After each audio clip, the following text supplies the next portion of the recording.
Salutations, and welcome to an episode of Lost in the Review, your resident anti-professionals at your service. I'm Eugene. And I'm Dave. What? Never mind. And I'm Dave. It's Halloween! And today we have a very special episode. Today we're reviewing The Swamp Thing. What, you mean Return of Swamp Thing? Yes, of course. Return of the Swamp Thing. Movies based on funny books weren't treated the same way as they are now, and this one is a humdinger. It's Swamp Thing, coming from the swamps, bringing all sorts of swamp-like justice. Swamp Thing was a DC comic created by Lynn Wein.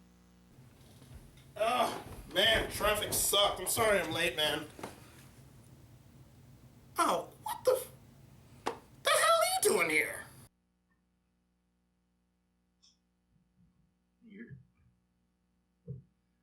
If you're there, then who the hell are you? Well, I'm glad you asked that. I'm Eugene, resident man about town and all around Dapper Dandy. What? Man, get your dandy ass out of here. Nobody wants you here. Bad show, old chap. I can't believe you'd say such a thing. Most uncouth. I shall take my leave, sir. Good day. Sorry, man. Like I said, man, the traffic... The fuck? Whatever. Yeah, anyway, like I said, the traffic was not even remotely pleasant, so yeah, that was the thing. Who the hell was that? Oh, the guy that was here? Yeah, you know how some people have, like, an evil twin? Yeah, I have a dandy twin. Yeah, that's a thing, apparently.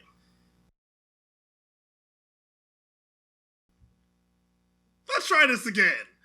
Welcome to Lost on the Review, your resident anti-professionals at your service. I'm Marcus. And I'm Dave. And it's time for the return of the Swamp Thing. Wait, whoa. This is a Halloween episode. Where's your costume? My costume. Why aren't you wearing a costume? I'm all duddied up here. Oh, we did agree to do that, didn't we? Yeah. Yeah, crap. Excuse me. Give me a minute. I think I got something here.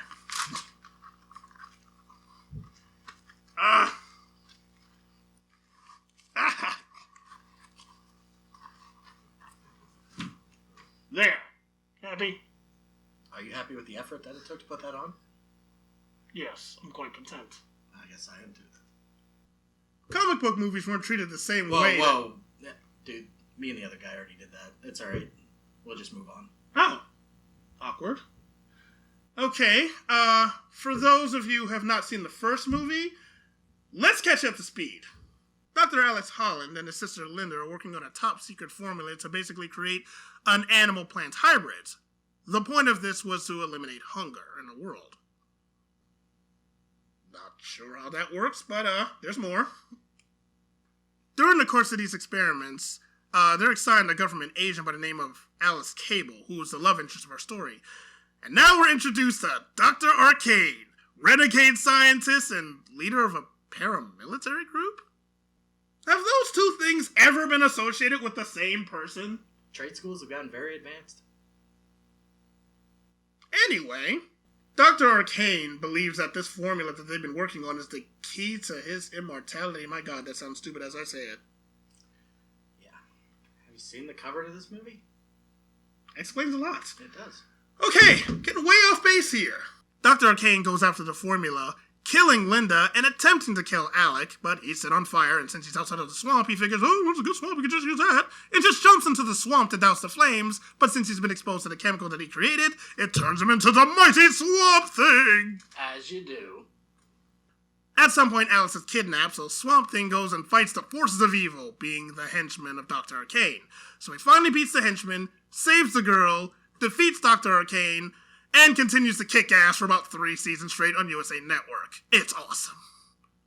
Swamp Thing was directed by Wes Craven, an actual horror movie director, who went at it with a horror movie mindset. Return of Swamp Thing, on the other hand, was directed by Jim Wynorski, who came at it with a whole different perspective. And if you're wondering why we just fast-forwarded through the first film and decided to review the second film, you're about to find out why. We're about to get into the Swamp Thing. Bugs, snakes, gators. We start this movie off with a group of typical Louisiana citizens going around looking for moonshiners. Instead, they come across the first monster in this movie. Discount Cthulhu.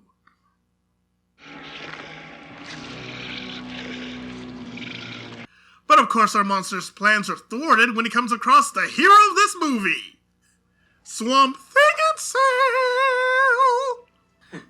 Yes, Swamp Thing. But when Superman doesn't want to get his tights dirty, and Batman's too depressed to leave his mansion.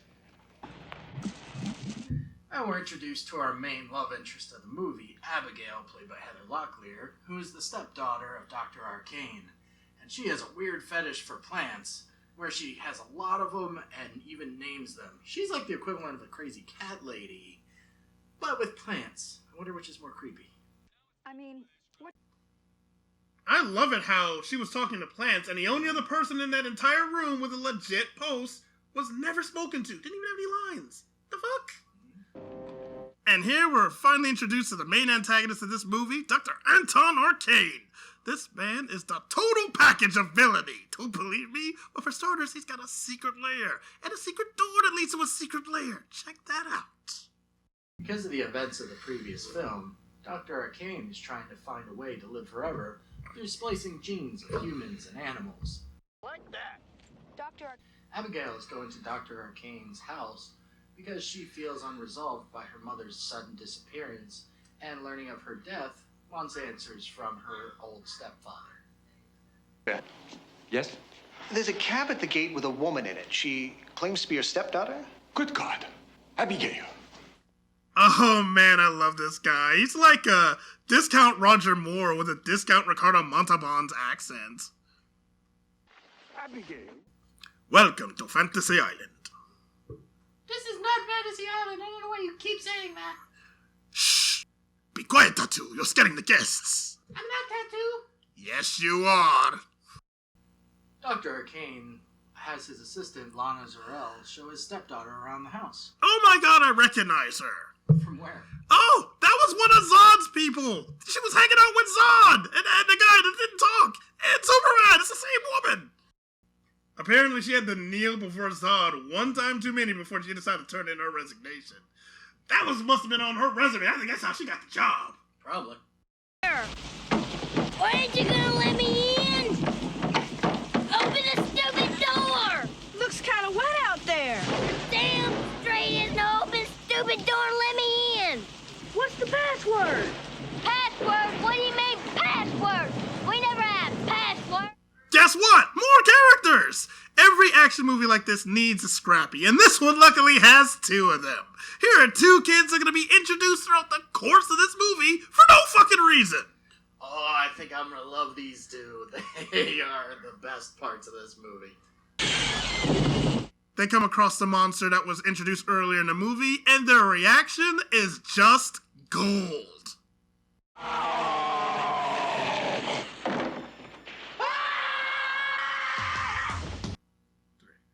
Acting! But of course, Swamp Thing shows up to save the day!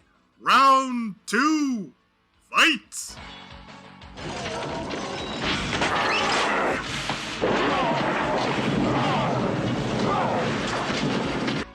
Fight, fight, fight, fight, fight, fight, fight, fight! Yeah, motherfucker, yeah! Damn! Some insurance man's gonna mess his pants. No, Michael Bay is messing in his pants. But only in the front part! Oh!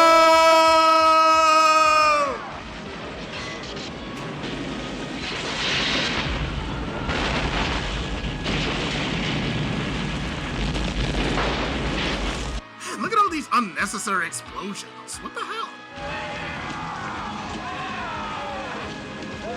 Now, our villain is a crafty one. See, his deceased wife had perfect genes, and he was going to use those genes to make himself immortal.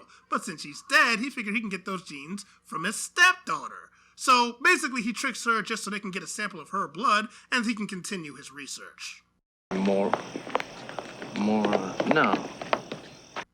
She runs away from the mansion for no fucking reason, and then, right before she's being assaulted by a couple of hillbillies, here comes Swamp Thing to the rescue!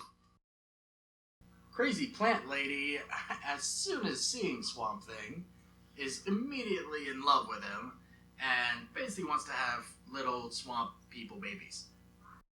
This makes no sense. I mean, I know she has this fetish for plants and all that. I get that. But then she sees Swamp Thing, this creature who is mostly plant or some plant. You don't know how much plant he is, how much man he is, whatever. It's fucked up. It's like, I see you for the first time, a freaky looking monster, and all of a sudden I'm like moist. What the deal? What is the deal with that?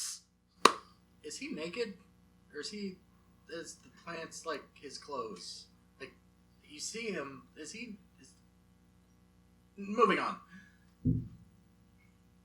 You know, I'll be close by. 5 seconds later. Oh yeah, he was definitely around when that shit happened. Good day, gentlemen. How's the review coming along? What are you even doing here? We don't need you for this. Go away. I can't believe this. Now that that's over. Alright, back to the review. Yeah, sorry, man. So Abigail is put in a cell with henchman Gunn, who tries to have his way with her, but she escapes. Wait, I have to address this, man. Gunn? His head of security's name is Gunn, who has a psychic named Poinsettia. The henchmen don't even have real names. Man, that guy is a really bad henchman. I know, right? You know who wasn't a bad henchman, though? You know who I'm talking about. It's what I do. Ya goddamn rights. That's far enough, Miss Arcane. Figure we better go see your stepfather, don't you think? Sure. As a matter of fact, I was just on my way up there.